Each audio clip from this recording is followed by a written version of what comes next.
guys, thanks so much for clicking on the video. My name is Leah, and let's talk about Porsha Williams, Robyn Dixon, and Candiace Dillard Bassett. And the first person we're going to talk about is Miss Porsha. So let's go. So let's get into Miss Porsha. Y'all, so Porsha and Simon tied the knot. They got married yesterday, which I'm not even going to lie, I was shocked. I was genuinely shocked because I thought that Porsha and Simon were going to drag out this engagement until they were able to solidify a TV special with Bravo, because Bravo still actively engages with Porsha and really does still have much love for Porsha. So I really genuinely thought Porsha and Simon were going to get a wedding special, or were going to get married on TV. But it doesn't seem like cameras were there, and if they were there, they weren't mentioned in any way, especially in this article. So I'm going to read different parts of the article because the article is pretty lengthy, and it talks about more specific things about why they had a Nigerian wedding and why they're having an American wedding, as well as what all the things that went into picking the certain colors and garments to be worn at the wedding and things like that. So the article starts off with saying Porsha Williams and Simon Guobadia are married inside their Nigerian ceremony, the first of two weddings. It says, on Friday, the Real Housewives of Atlanta alum, 41, and the Nigerian-born businessman, 52, wed in a Nigerian traditional native law and custom ceremony at the Four Seasons Hotel Atlanta in front of 250 guests. The couple will tie the knot again in an American ceremony on Saturday. The article continues, and they ask Porsha a few questions. One noting her preparation for the wedding, and this is what she had to say. On Thursday night, I'll be going to the Four Seasons to the penthouse suite to prepare for the next day, since it's a morning wedding, she said. But on Friday night, I'm going to be back at our home because I'm going to be getting ready for the American wedding that day. He's like, wait a minute, you're going to tell me I can't be in the bed? I'm going to have to try to make him sleep on the sofa. On Saturday evening, the couple will begin their American wedding ceremony at a church in Atlanta with 350 guests. Afterwards, they'll celebrate with a ball and an after party. As to what she's most excited for about married life, Williams says it's getting to officially call Guobadia her husband. It's going to be like my husband, she said with a laugh. I'm going to irritate everyone. It's our last marriage, okay? We belong together. That's it. It's a blessing to be able to find your person. It doesn't happen often. For Guobadia, he said he and Williams are already best friends. I literally don't want to leave this house most days after work because I much rather climb into bed and watch TV with her. He said, we enjoy traveling a great deal. We love finding new sports around the world and just going together. We're both at a very peaceful place in our lives. In the year and a half I've been with this woman, I've not had one issue with her, he said. It's just been a great relationship. As a matter of fact, the whole idea of getting married is really not something that scares me because we've lived together. Our families are intertwined. So it's just a legal, formal way of saying we are married. We could have celebrated from day one. All right, y'all. So that was a few excerpts from the article. Like I said, the article is pretty lengthy, but it mainly talks about why it was important for them to have a Nigerian wedding or have two ceremonies and incorporate Simon's culture into Porsha's culture. And then it talks about the different fashion pieces that will be featured at Porsha's wedding. Porsha even said that she's going to have 7 outfits. I think at this wedding, she only wore 3, which was the red dress that was featured on People magazine. And then there was also a clip going around of her and Simon dancing at the reception, and she had on a goldish white outfit. And in the article, she talked about at this wedding, she was going to have on a blue outfit and a gold outfit, and then this red outfit. I haven't seen the blue outfit. I looked on the internet to see if anybody posted about it, but the fact that I couldn't find anything, and they had a few notable people from reality TV, as well as we saw pictures from Giselle Carlos King. And Giselle and Carlos King looked really nice in their outfits. Carlos King looked handsome in his suit, and Giselle looked really pretty in the like fuchsia purple kind of fuchsia color she had on. And then there was also a video from Monique Samuels and Chris Samuels, and they look great together. The outfits that they had on really complemented each other, and she looked pretty in her outfit, and Chris looked really handsome in his outfit. And then I think I saw that Yandy also attended from Love and Hip Hop, and she looked nice. But nobody else has really posted like Porsha walking down the aisle or anything else at the reception. So that makes me feel like maybe they did have cameras there, because altogether they're gonna have over 500 people attending their wedding if everybody does show up, because they said they invited 250 people for the Nigerian wedding, which was on Friday, and then Saturday, which is today, they're gonna have 350 people. That's over 500 people, and I have yet to see any more clips about their wedding. So I feel like either they took people's phones, or they made people sign an NDA, or really stressed to them that not to release anything until everything was done. Or maybe Porsha's going to release like a compilation video of both days, because I think Porsha has like a YouTube channel, or like, somewhere where she can get profit off of it. I think that's what's going to happen, which I don't see that there's anything wrong with that. I mean, if you can make money off of your wedding, because I know the wedding probably cost a lot. But yeah, I think she looked really pretty in the outfits that I saw. If you don't know this about me, I love weddings. I love seeing the effort that goes into weddings, even if it's a simple wedding to like an extravagant wedding. I enjoy seeing all of that. Like Rich Bride, Poor Bride, like Say Yes to the Dress, and Four Weddings used to be like my shows on Friday night when they would come on TLC. So I enjoy a wedding, and it could be a theme wedding, like a pirate theme wedding, or I've seen a mermaid theme wedding, and I had to give them people they props. So like, I enjoy weddings. So I am excited to see what she'll wear for her wedding dresses, especially if she has 4 other outfits, because like I said, she stated in the article that she has 7 outfits, and I think she only wore 3 at the Nigerian wedding. So I would like to see what she wears for her actual, like the American ceremony part, because I'm interested in to see it. I hope that she posts all her wedding outfits together, like, just a slideshow on Instagram so we can all see them, because Porsha is beautiful. She may be a lot, and I mean a lot, and hypocritical, and she do a lot, but she is a beautiful woman. So I would love to see all her outfits together, and I do hope her and Simon last. I mean, she seems to be very excited to get married. I don't know how committed Simon is, because finding out that Simon's been married like 3 times, that says a lot to me about a person, whether it's a male or a female. If you're constantly getting married and they're not lasting, to me, you the problem. But it seems that Simon and her probably found the cheat code, and they're happy together. So hopefully it'll work out.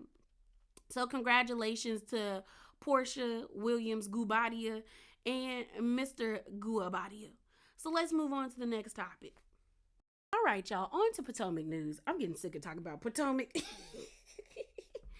But this is coming from OMFG Reality TV, and it is talking about Robyn having a sit down with the Today Show about the fallout that happened between Mia and Wendy, and also the comparisons that people are drawing between Mia and Wendy, as well, Mia and Wendy's fallout versus Candiace and Monique's fallout. So it goes on like this. Robyn from the Real Housewives of Potomac speaks out to the Today Show about Mia and Wendy's fallout. Dixon tells Today.com, Mia was wrong for throwing the drink. I wish she didn't do it, but my thing with Wendy was I really wanted her to stop, because I didn't want her to do something that she would regret, that jeopardized her job and her reputation. Dixon continued, I explained to her that you have more to lose than me. When I'm telling her you're being antagonistic, I'm telling her that because I'm saying you're going to make her do something that you don't want her to do, because you don't want to get caught up in it. So that was my whole point. I'm upset that they didn't really express that. Dixon says, I don't even understand the comparison to me. It was two totally different things. In my opinion, throwing water on someone's face is messed up, but to equate it to Monique grabbing Candiace and punching her multiple times, I just couldn't make that connection.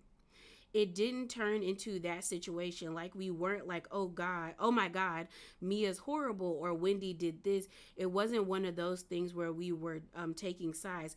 It was just like, okay, this has got to stop. Dixon added. With the Monique thing, the violence was not okay, but I was more upset about what happened afterwards with social media, the manipulation, the lying, and all of that. Okay, y'all. So that was an excerpt from the article. If you guys would like to read more, like the entire article, I'll link it below again.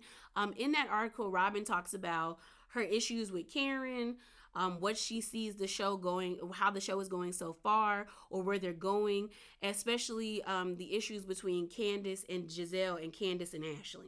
So here's my thing. I agree with Robyn on one thing, and then I disagree on another thing. What I disagree with is her saying that she cared about Wendy's reputation, and that's why she was saying she was being antagonistic. And I'm like, Robyn, hush, cause you don't care. The truth of the matter is, I think Robyn still is holding on a grudge from when Wendy wrapped Robyn up and spoke negatively about her relationship with Juan. And Robyn has not let that go. And I think that is why Robyn can't see beyond, because I really genuinely think if Robyn and Wendy didn't have the beef that they have right now, then Robyn would have been the main one saying like, no, Mia was wrong. Like, she would be more vocal, because I don't think she is going to be more vocal as the season continues. I don't think if Robyn and Wendy were in a good place that she would have ran after Mia and tried to get Mia to go back. I don't believe that would have happened. I really don't believe that would have happened. But I think because Robyn hasn't been able to get over what happened between her and Wendy, she's allowing that to cloud her judgment.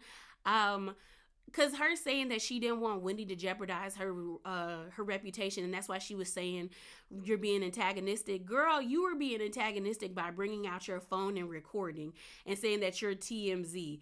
Like, if you really cared, you would have done what Jacqueline was doing, which was Jacqueline got up and was trying to pull her friend away, trying to tell Mia what you're doing is wrong. And remember where you at. Remember the things that you are going to be giving up, or the way you look and how that's going to negatively impact you. You did none of that, Robyn. You sat there and you sat beside your friend who was actually giddy with excitement with everything that was going on. So I don't think you should have been quiet about that. Definitely should have been quiet about that. What I do agree with is Robyn saying that she does not see the comparison between the Monique and Candiace situation and the Wendy and Mia situation. And I think from Robyn's standpoint, or her point of view, I get it. I agree in that sense, because it's like both acts were violent, but they're on two different spectrums from what Robyn can see. Yes, Mia was definitely wrong, which Robyn said, for her throwing a drink at Wendy and then like swinging her purse or trying to hit Wendy with her purse. But ultimately, the only person who got hurt was Mia. She broke 3 nails and was bleeding. Wendy emotionally probably got hurt from the situation, but when you compare it to what happened with Candiace, it's a lot worse, because Candiace literally got yanked across the table and mollywopped in the head several times, and then Monique went on a campaign to manipulate the narrative, lied about it, and is still lying about it, trying to paint herself as a victim, and then fueled a full-on hate campaign against that lady, because y'all like to act like what Monique did wasn't wrong getting on the internet, but it was a lot of people where I saw that lady liking tweets and comments and legitimately fueling the hate towards Candiace. That's why Candiace will never see it for her, because she saw it, and that's why I never see it for that lady. But from Robyn's point of view, I can see her saying it's two totally different things, because we saw you enact legitimate, like, serious violence against somebody and then get on the internet and try to revert the narrative. But from a viewer standpoint, it's the same thing for some people because it's the same playbook. I think that's where Robyn and Giselle are missing the point. Especially, Giselle wasn't even mentioned. Like, this isn't an interview with Giselle, so I'll just mention Robyn. For Robyn, I think that's where Robyn's missing the point because it's the same thing. Like, season 5 open, everybody, including Monique, was in on, like, let's ice Candiace out. Let's teach Candiace a lesson. And then Monique was also throwing jabs at Candiace every chance she got, even though Candiace was apologizing and walking away. Then we get to the winery, and Candiace and Monique are arguing back and forth in front of everybody, like Wendy and Mia were doing. And everybody was laughing and thinking it was funny and giggling, and then it went too far. It went way too far. And it was because Monique got embarrassed because everybody was siding with Candiace in that moment, and she couldn't handle it, and she decided to get physical. Same with Mia.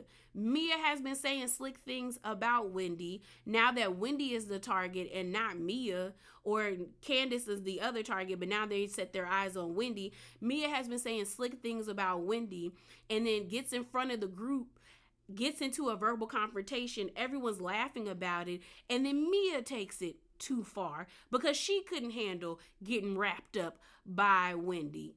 So for a lot of people, the optics are the same. It looks the same. You may not feel like it's the same, but it looks the same. But I can get from Robyn's standpoint, it's like the violence is on two different spectrums. Like, we've seen people get water and drinks thrown in their face since reality TV.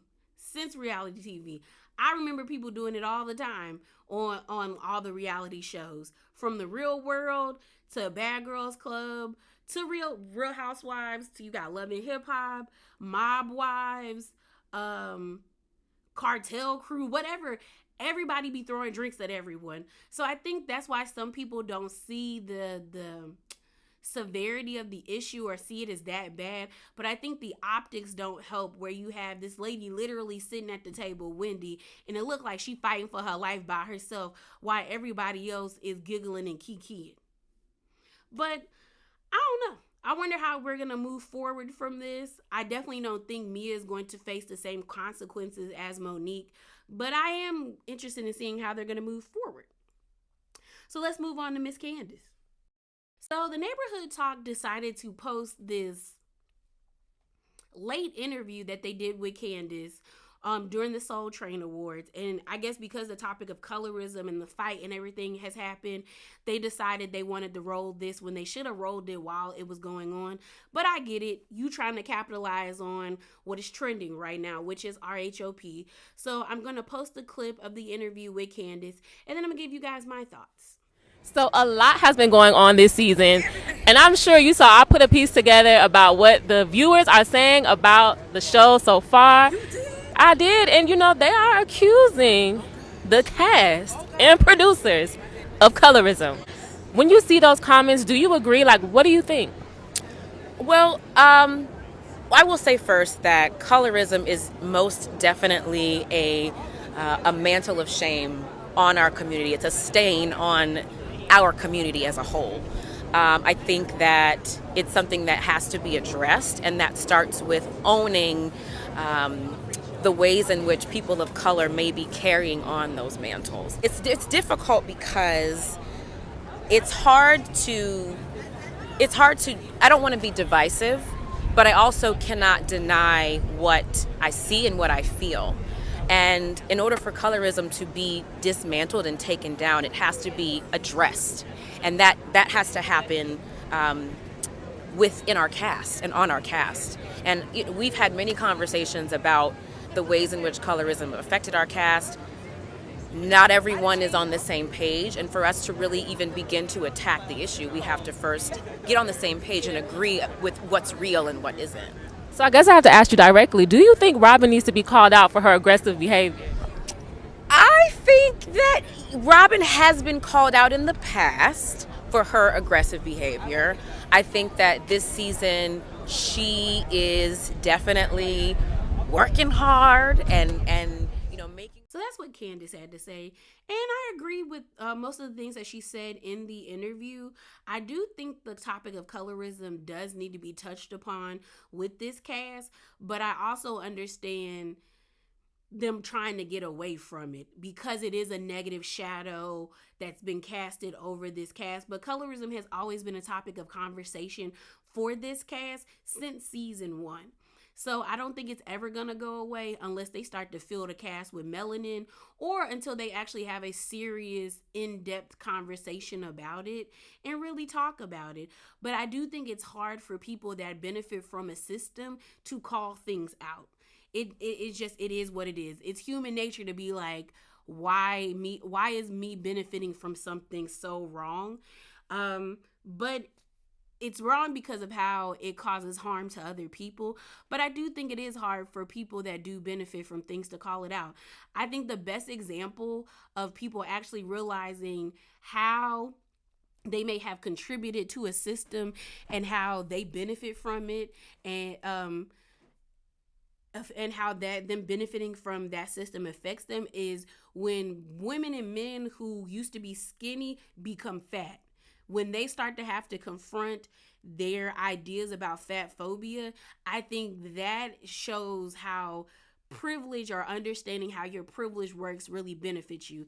There is multiple compilation videos on here of people doing TikToks of women who used to be skinny or who have been skinny their entire life, and then something happens to where they either lose motivation or, they get sick and they become larger, or they actually become fat, and they start to talk about how they're no longer desirable to the men that they used to be desirable to, or they become invisible, or they're treated poorly. And it happens to men as well, and I've seen videos of them speak about it too. And most of those people are like, I never thought fat phobia was a thing, or that I felt like fat people were just complaining or just being dramatic, but now I understand because it's happening to me. And I think that's the easiest way to confront privilege or a privileged system, is when it happens to you. But it's a lot harder when it comes to colorism, because lighter skinned people can get tans, but you're not going to be tanning every day, and you're not going to be that dark every day. Black people or dark skinned people can get lighter, but you will never be light skinned. You look powdery and look like death walking, so you don't benefit in the same way. So it's like, it's a harder conversation to have.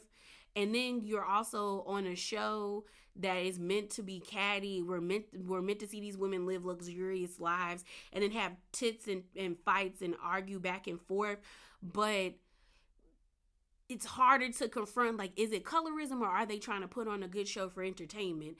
And that's why I always say, to me, it's the viewership that aids in the colorism. The way the people react to certain people on the cast lends to colorism, and people don't want to or don't understand that and don't want to confront that. Because there's moments of when colorism, I think, comes into play on the show, with how people react to certain people and how certain people are reprimanded for their bad behavior. But all in all, to me, the viewers be adding into that, because the viewers be the ones that will get on the internet and say somebody needs to get their ass beat, and the person that they're saying it to is either Wendy or Candiace, and they're exhibiting the same behavior or similar behavior to Ashley, to Giselle, to Karen, to Mia, to Robyn. I have never let go of everyone saying that Candiace has the most vile mouth, but Karen told Giselle that her body was full of STDs and she was a broke down whore from Hampton. All we've ever heard Candiace say is yo mama, and called what's her name, Ashley, wide body and forehead. But I ain't never heard Candiace say that somebody was full of STDs and they was a broke down whore. But Candiace's mouth is vile, but Karen's isn't. And I've been seeing a lot of the women trying to combat the whole colorism notion, because I think the show might be in jeopardy of being put on pause, which I hope not, but I understand they also don't want this show to get canceled. I was watching a video on Jamie That's Me's channel, and she was talking about how Karen did a video on her channel about how she's not a colorist. She don't believe in that. She don't buy into that. She don't do none of that. But she also talked about how she doesn't believe anybody else on the cast is a colorist. And she just feels that right now the women are just really in a really bad place, but they're working for it to be better. And I think it's because most of these women, if not all of these women, Potomac is a huge check for them, and probably most, if not half of their income, and nobody wants to lose that. So if they do have this conversation about colorism going forward on the reunion, I hope it's handled with care, but I hope that's the last time we have to talk about it, because I do think if they continuously put that in there with that narrative, then the show is going to get canceled, because there's a lot of people who are tired of watching this show, or who constantly are getting triggered by this show. Some people were upset about how Candiace responded to the Robyn question, but I think we also have to remember that some of these ladies are friends. It may not look like it, but some of these ladies actually have relationships beyond this show. And again, I don't think anybody wants anyone to lose their job or get fired. I just think they just need to come to a resolution and a conclusion, because I do think the more we talk about it and there isn't a resolution, the more people are going to say cancel this show so we can move on. But hey, that's it. That's all. Remember to be bravely authentic, y'all, and hop down in them comments below.